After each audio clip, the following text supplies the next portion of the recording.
to talk. Barry is such an incredible show, but it's also it's an amazing time for Barry to be on because you are on after Game of Thrones. Right, yeah. It's maybe the greatest lead-in of the last decade. Yeah, I know. It was crazy when they, and we found that out like that week. Yeah. It's like, so the first 2 episodes of Barry aired, and then HBO very nonchalantly sent an email to me and Alec like, hey, just so you know, you probably know this, but Game of Thrones is premiering this week, and then you're after Game of Thrones. And we were like, what? And then our ratings was like an extra 2.5 million people watched the show.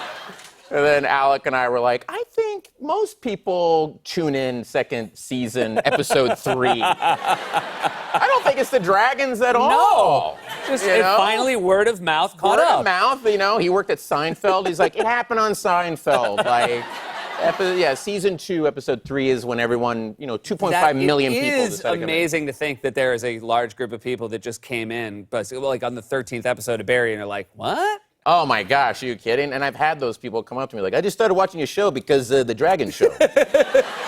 So wait, what happened before that? Well, this is interesting too because I think that I love it, and we've talked about how much I love it, and it's really funny, but it's also very dark. It's also very violent. And is it true that you showed it one of the creators of Game of Thrones, David Benioff? We showed David Benioff the first 3 episodes of the first season, and he wrote back like, wow, this show's really dark. And I was like, you eviscerated a baby on this show. Like, you guys are the most show I've ever seen in my life. Yeah. And our show's dark. Yeah. And he was like, hey, I call it like I see it. I call it like I see it, baby. That's the directors of Game of Thrones. Like, I don't know, you two should kiss and get the dragon in here.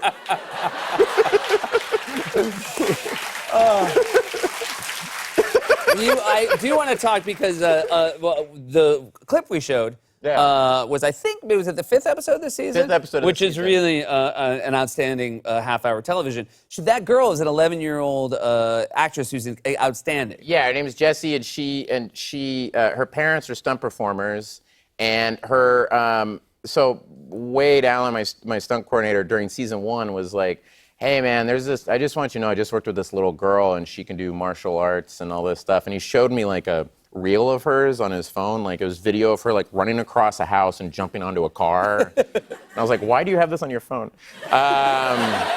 And so he goes, so for some reason, if you need a little girl to like, I don't know, beat up Barry or something, let me know, And I was like, yeah, no, we'd love that, that's a great idea. So because he said that, we wrote this whole episode that featured her, and she's like the sweetest kid in the world, and a great actor too. Yeah, she was amazing wonderful. Actor, yeah. And then season finale is this Sunday. What is the facial expression you can make that best encapsulates how we're going to feel at the end of the season finale, Barry? Okay.